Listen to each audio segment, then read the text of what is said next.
Namaskar. I am Sanjay Bhagwan Mansukhani, a teacher of Patanjali Yoga Sutras. Patanjali Yoga Sutras was written about 2400 years back by Maharishi Patanjali, and it is considered the Bible of Yoga. It is considered to be the Yoga Shastra, the science of yoga and all the systems and principles needed to do yoga the right way from the beginning to the absolute ultimate last stage of liberation, mukti, freedom, kaivalya. In this process, we have heard about Ashtanga Yoga, the eight-limbed yoga which was prescribed by Patanjali to purify the mind, the chitta, and to move up the ladder of consciousness. In this Ashtanga Yoga, we have seen that the last three angas are connected to concentration. The first is simple concentration, where the mind is brought from the outer world inside, in the inner domain, in the inner world. The second, meditation or dhyana, is the method, is the process by which concentration is made one-pointed. Concentration is on one image. Without a break, the mind flows continuously towards that one point, towards that one image, without any form of distractions. And the third and the final anga, the eighth anga which we discussed, was the samadhi. Samadhi is that stage where the mind is completely, totally absorbed in the object, and any confusion about the object goes away, and the object in all its particularity, in all its specificness, in all its particular properties and features is what gets focused and implanted, absorbed in the mind. So that is samadhi. Now, dear friends, comes the most powerful stage in this process of concentration. This is that stage which gives a yogi his siddhis. It gives yogi his supernatural powers. It gives yogi his mystic powers. And that is samayama. Yes, dear friends, samayama happens when concentration, that is dharana, meditation, that is dhyana, and samadhi, that is total absorption, when these three occur together in sequence at the same place, in the same time, then this process, this stage of the concentration of the mind is called samayama. Now the question is, why has Patanjali referred to samayama separately? Because it is, after all, the last three angas of the Ashtanga Yoga. Yes, that's a very good question. Because here we are talking about dharana, which is already spoken about.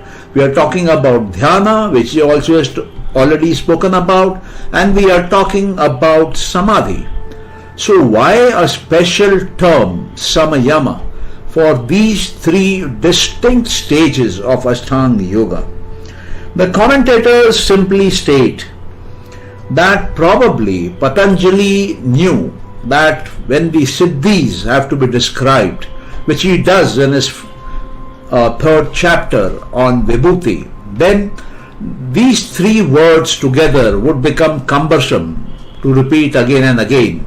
So he has coined one simple word, which is samayama. So samayama means doing these three together. But then the question is, why is it relevant? Why is dharana and dhyana relevant at this point? Because the yogi only after doing dharana and dhyana can reach samadhi, and samayama happens only after samadhi. So why has he spoken about it here? Dear friends, you see what happens is when a yogi goes through this process of dharana, dhyana into samadhi, samadhi is not a permanent state. Samadhi is not a permanent experience. He does come out of samadhi. And when a yogi comes out of samadhi, his awareness, which is at the innermost level of his mind, slowly starts coming out. And it comes out from deep inside to the various tattvas. It comes out into the buddhi, then it comes out further into ahankara, then it comes out further into the manas, the man, and then it rolls out through the senses of perception, and then it goes further out to the five gross elements and this physical world and universe outside. Now when the mind has moved out completely from where it was within, and now the yogi is living in the world, engaging with the world through his senses, through his sense organs. If he has to go into samadhi again, then the mind once again needs to be pulled back. And this pulling back has to go through the various stages.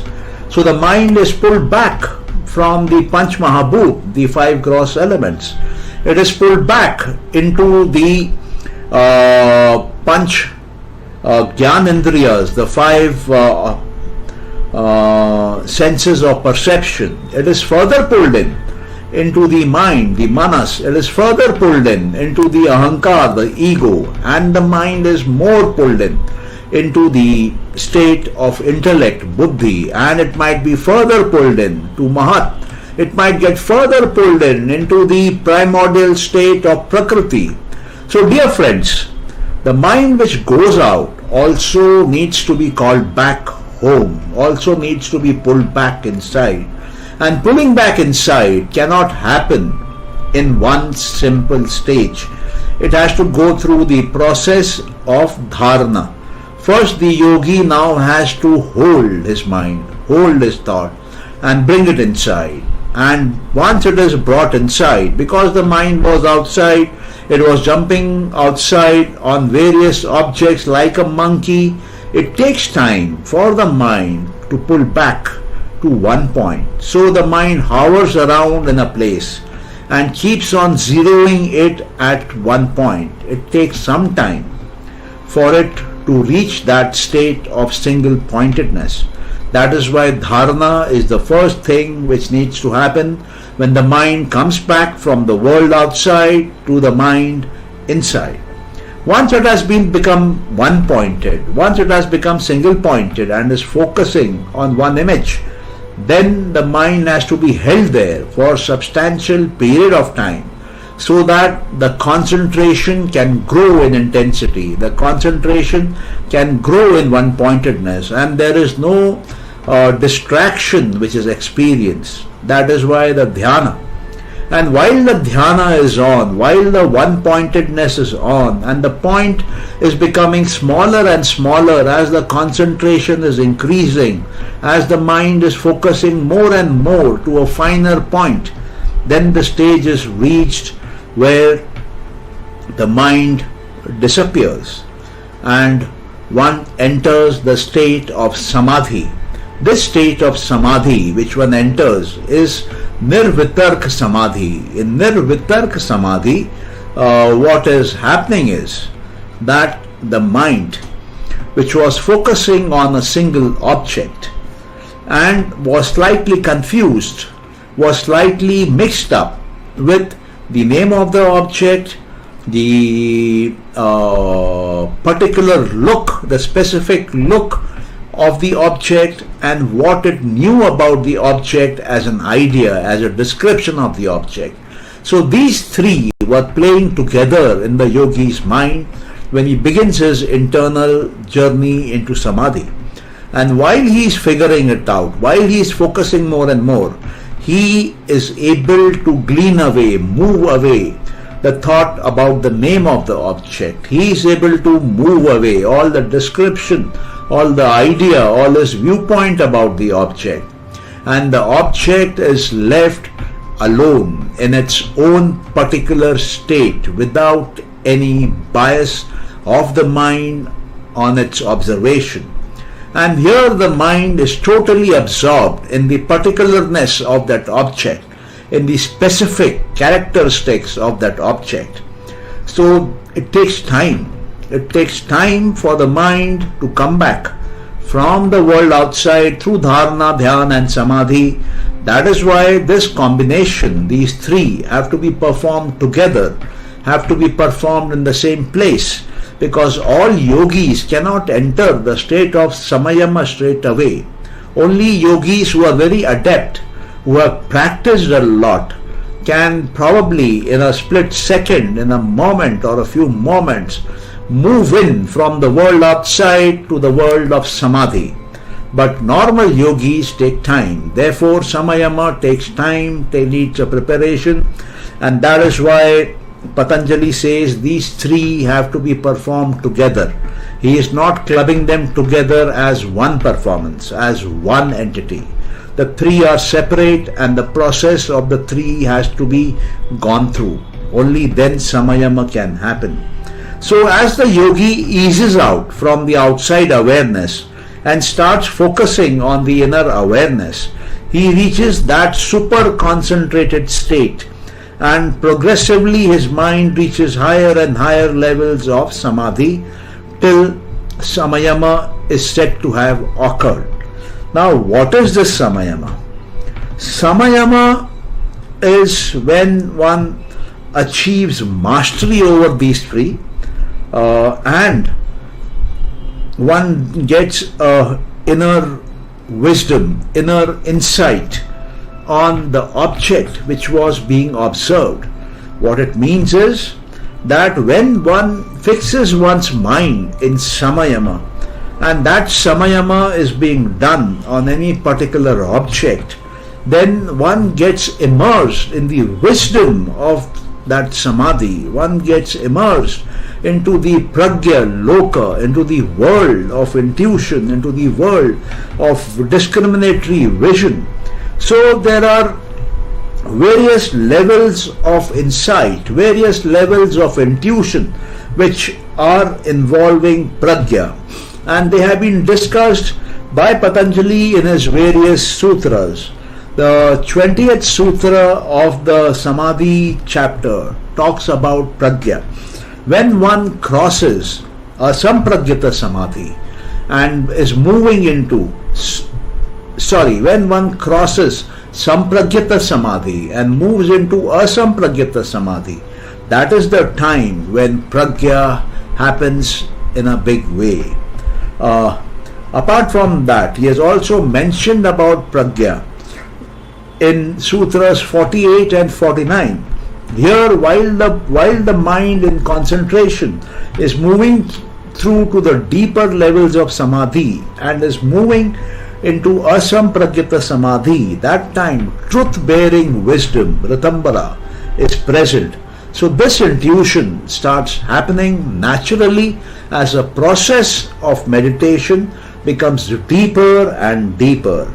So here also Patanjali says that samayama is the tool, samayama is the technique, samayama is the process by which one can get supernatural knowledge, divine knowledge, mystic knowledge about any object which normally is not perceived by other people, because their perception has been mostly on the superficial level.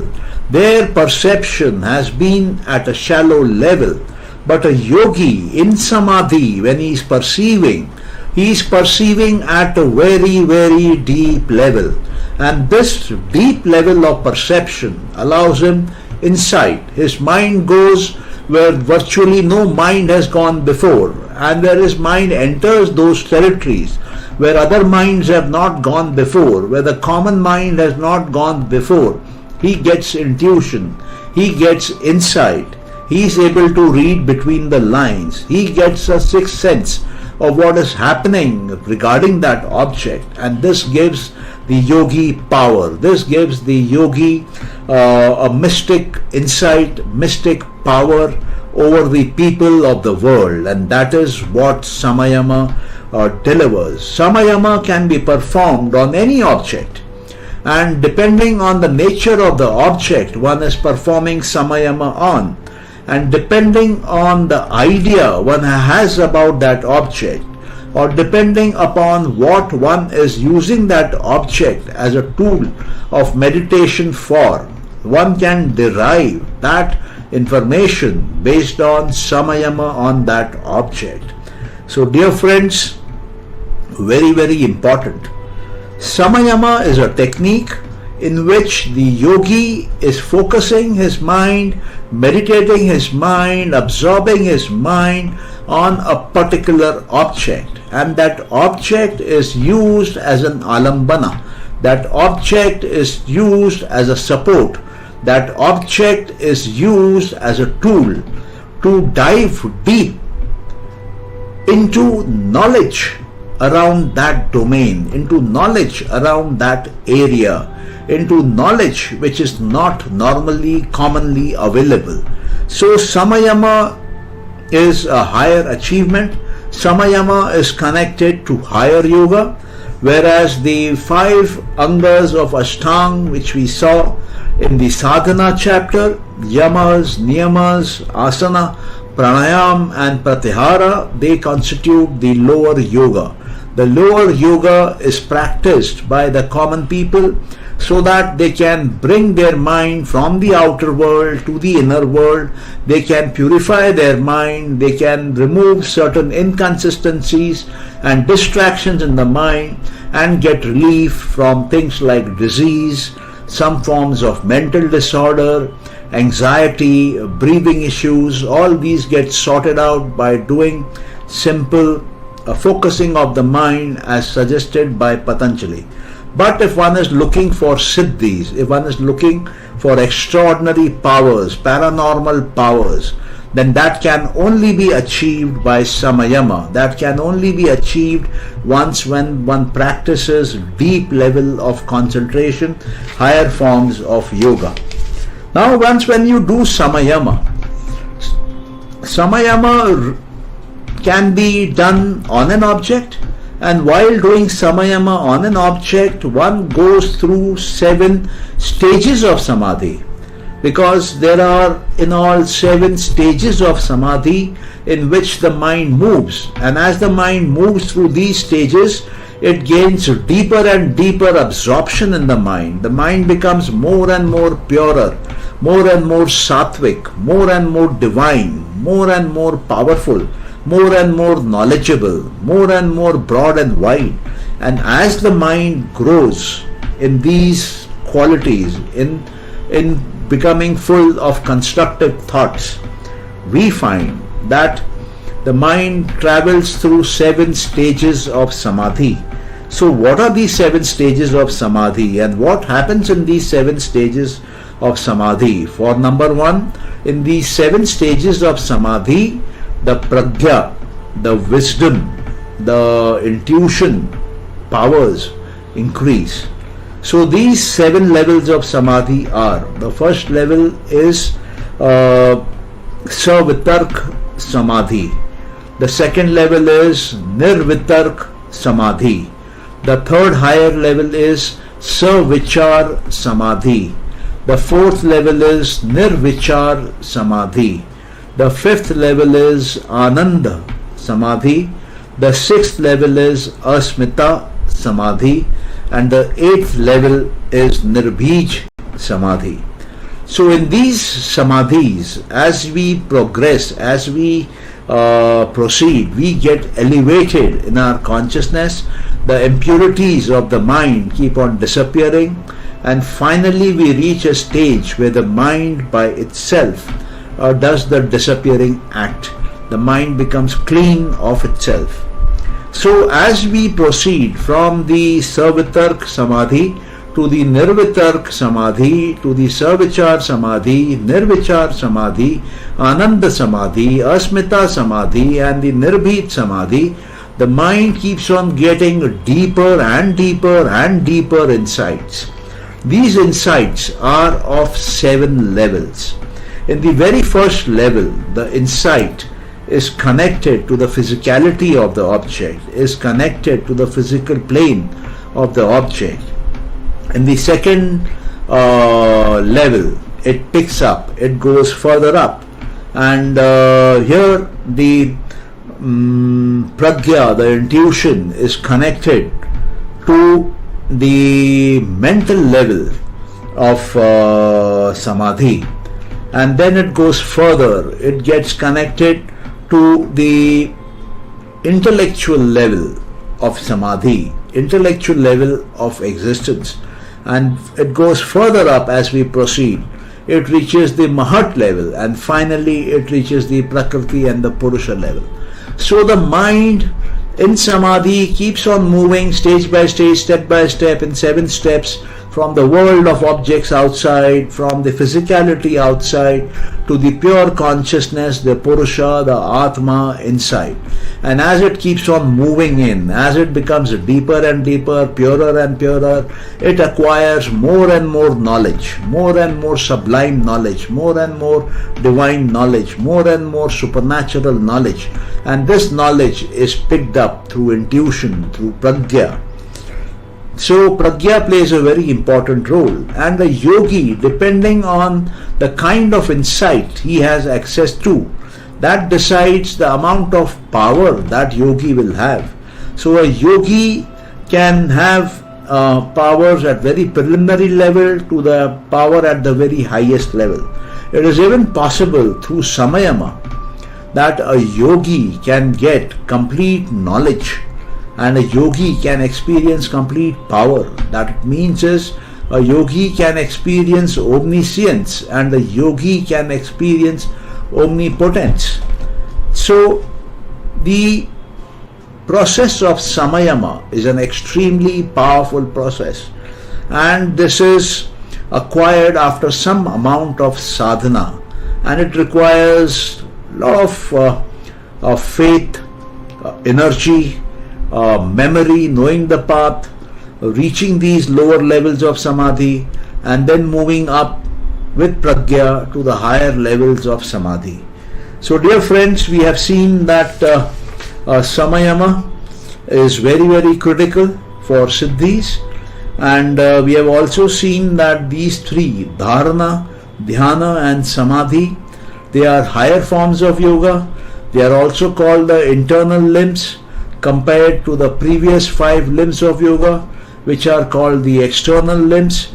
And the external limbs give results which are mostly of the peripheral order, and the internal limbs give results which are deeply connected to the progress of the mind to deeper levels, and it can take a yogi to liberation, to kaivalya, to mukti, to moksha, and to absolute independence.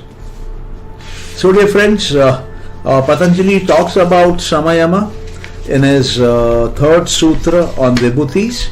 So he's defining them in sutra number 4 of the 3rd chapter, where he says that when these 3 are performed together, that is dharana, dhyana and samadhi, when they are done together at the same place, same time, then we call it samayama. And then the next sutra, which is the 5th sutra, he says with samayama, from samayama, one gains insight, one gains intuition, one gains pragya, one gains divine knowledge. And in the 6th sutra, he says that samayama has to be applied on different stages of samadhi. So there are 7 stages of samadhi. So there are 7 types of insight. We will look them up separately, because there is another sutra which specifically talks about this. And one yogi has to proceed step by step on these 7 levels of samadhi, and then pick up the 7 pragyas step by step, stage by stage. You cannot skip a stage, because even if you skip a stage, you will realize that the stage you have skipped up to is not happening the way you want it to happen. So you have to come back to the previous stage and then do the sadhana well, properly, so that you can acquire the proper pragya, the proper intuition, and then know the method, the way ahead to go to the next higher level of samadhi. It is also said that there are certain people who can manage to move from a lower level of pragya to a higher level of pragya, a lower level of intuition to a higher level of intuition, purely by the grace of Ishvara, purely by the benevolence of Ishvara, because Ishvara is the only such person who can shift up a person from a lower stage to a higher stage purely based on his grace. And Vyasa says such a grace does happen on certain yogis, and these yogis are highly blessed who can skip the process of 7 levels of samadhi and jump up to higher levels of samadhi based on divine grace. So dear friends, what it means is, when we practice Ishvara Pranidhana, when we are devoted to Ishvara, when we understand that Ishvara is not in Prakriti, Ishvara is above Prakriti, and when we understand that Ishvara is the source of complete knowledge, the knowledge which we get through our sense organs, our sensory knowledge, our worldly knowledge, but we are actually in an ocean of knowledge, in an ocean of divine knowledge, and this divine knowledge is known to Ishvara. And if we become devout of Ishvara, if we go into bhakti of Ishvara, if we go into Sharnagati of Ishvara, if we surrender ourselves to Ishvara, then that knowledge, that extra sensory knowledge of Ishvara can become our own knowledge. And once that knowledge enters us, then through the sanskar karma chakram, we know that whatever knowledge which enters us becomes a vritti first, and if sustained further becomes a sanskar, and that sanskar with further I would say energizing, with further work on it, can become a vasana, can become a sankalp, and that sankalp, that vasana leads to karma, leads to action in the physical world outside. So once when through pragya, through samayama, one is picking up divine knowledge, extraordinary knowledge, extra sensory knowledge, knowledge beyond nature, then that knowledge is entering the mind, and the mind is a converter of knowledge to action, knowledge to karma. So our mind then converts this divine knowledge and it becomes divine action. It goes and impacts many people in the world outside. Therefore samayama is a very powerful tool, very important tool, which we must learn by practicing dharana, dhyan and samadhi together. So my dear friends, with this I hope we all have clearly understood what is samayama, what is this process, what is this technique, and why does it come after dharana, dhyan and samadhi, and how does it give us intuition, the 7 kinds of intuition, insights which samayama can give, right from connected to the physical world outside to the pristine pure consciousness world inside us in our atma. By practicing samayama and going to further depths, one is able to remove sorrow permanently from our system, permanently from a human being. And that is the goal of yoga. The goal of yoga, the goal of Sankhya Darshan is to permanently remove all kinds of sorrow from within us. And once when we are able to move out all kinds of sorrow from within us, we experience permanent happiness. This permanent happiness can be taught by us to our children, and they in turn can teach the members of our society, the people of our country, and the people of this world at large. And by knowing this, I am sure we will be all able to experience permanent happiness today or tomorrow in our lives, and then humanity will go in for a shift. Then we will experience the coming in of the Satyuga, the age of truth, the golden age, and the yoga will by then be popular in each household across the world. So that is the purpose of these yogic talks. That is the purpose of talking about yogic healing. We believe healing of the mind, removing the unwanted thoughts, is what can free us from lot of sins and lot of other commissions which we have done in our life. And by teaching Patanjali Yoga Sutras or by contributing in that direction, we are helping society in a major way, in a big way, to do wonders in the state of happiness.